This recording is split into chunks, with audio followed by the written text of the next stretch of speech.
A societal collapse could be imminent if we don't promote citizenship and family values. Today, I read an article on yahoo.com put out by CBC titled, "They Were Mean to Me. 7-year-old Saskatoon girl describes lemonade stand robbery."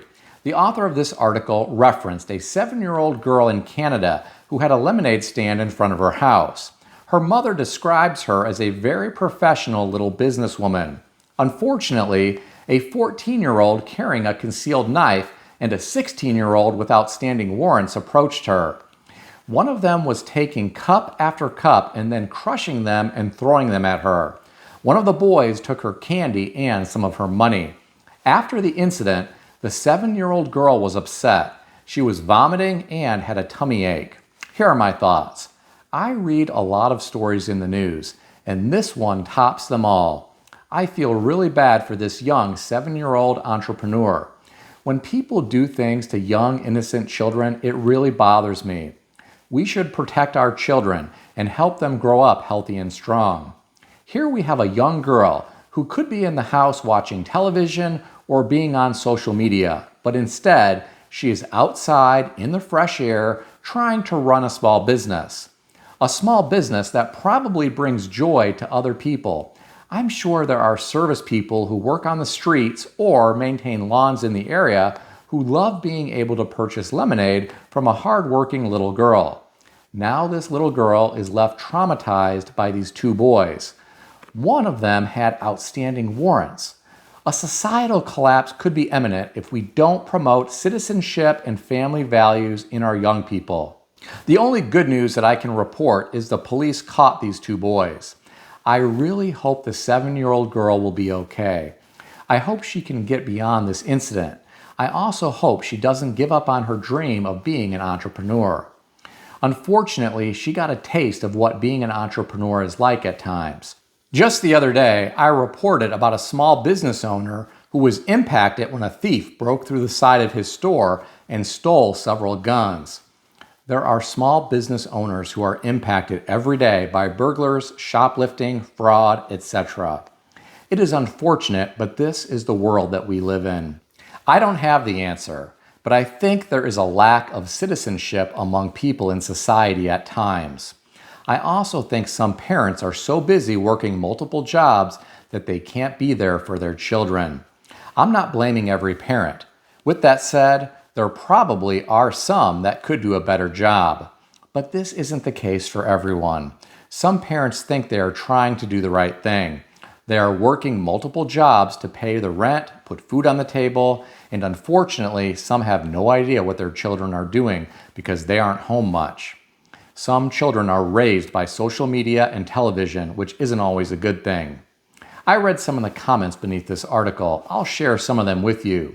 One commenter said, "A 14-year-old carrying a knife and a 16-year-old with outstanding warrants, we need to start putting laws on the books that hold parents responsible for raising delinquents.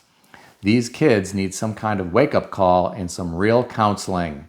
Ship them off to a military school or a year in wilderness camp." The next commenter said, "What kind of punk steals from a little kid?" Another commenter said, "This is what happens when you never discipline your delinquent kids. They rob 7-year-old girls at lemonade stands. Sad." The last comment that I'll share with you came from someone who said, "In a perfect world, the teens would have been brought back to the stand by their parents and would have apologized and made amends. But as the 16-year-old has a warrant and is still acting foolish, I'm not sure the parent is up to the task of correcting his behavior." What do you think about all this? Share your thoughts in the comments section below. I have some good news to report. I read an article on CNBC.com put out by Reuters titled, "Walt Disney Unions Reach Tentative Pact Avoiding Work Stoppage at Disneyland." For those of you who didn't watch my video several days ago, 9,500 workers at Disneyland were voting to strike. I shared a story about a woman who cleans and waxes the floors at the Disneyland Sleeping Beauty Castle who also works 2 other jobs, but she still needs to live in her car because she isn't earning enough money. According to the story that I read today, The unions representing the Disneyland employees said they reached a tentative labor agreement with Walt Disney, averting a work stoppage at the theme park. There will be a new 3-year agreement, which includes wage increases and other benefits for employees. Well, my friends, I am happy to hear the employees at the happiest place on earth benefited from the union negotiations. I hope they will be well compensated for the work that they do. I also hope this doesn't result in park ticket prices going up. I really don't know how some families afford to visit Disney parks. A friend of mine was recently telling me how much it costs to take his family for a week, and I couldn't believe it. I have to wonder how many families put these costs on credit cards knowing full well they won't be able to pay the balance off at the end of the billing cycle. With the amount of interest being charged these days, this could be very problematic.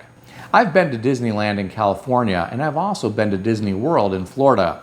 When I visited Disneyland in California as a child, I really liked the 20,000 Leagues Under the Sea submarine ride. And I really enjoyed the It's a Small World ride and the Peter Pan ride. I heard the 20,000 Leagues Under the Sea submarine ride was removed in the mid-1990s. That's unfortunate because I always thought the miniature replicas of the Nautilus submarine from the old movie were really cool moving through the water. I guess I can understand why though. That movie was released in 1954. A lot of people today are unfamiliar with that film, so I am sure they can't relate to the ride. In a world where many movies have computer-generated special effects, younger viewers might be pretty bored with that old movie. 70 years ago, I am sure it really entertained audiences, especially the giant squid that attacked the Nautilus submarine in the movie. I hope they don't get rid of It's a Small World or the Peter Pan ride. Those should be preserved as timeless classics. Those rides really take you back to a simpler time. I'm curious, what are your favorite attractions at Disney? Tell me about them in the comment section below. Please keep in mind that everything in this video is for entertainment purposes only, and nothing in this video is financial advice or advice of any kind. If you need advice, seek advice from a qualified professional in good standing who puts your interests first and foremost. If you enjoyed this video, consider subscribing to the channel. Please also consider sharing this video with your friends. I want to extend a special thanks to everyone who has subscribed to this channel. I want to also thank all of my channel members. If you would like to become a channel member, there is a link in the description beneath this video. You can read more about the different membership levels. Please also check out some of the great books that I suggest you consider reading in the description below. I've included Amazon affiliate links to these books. As an Amazon associate, I earn from qualifying purchases. Stay healthy and wealthy. I'll see everyone in the next video.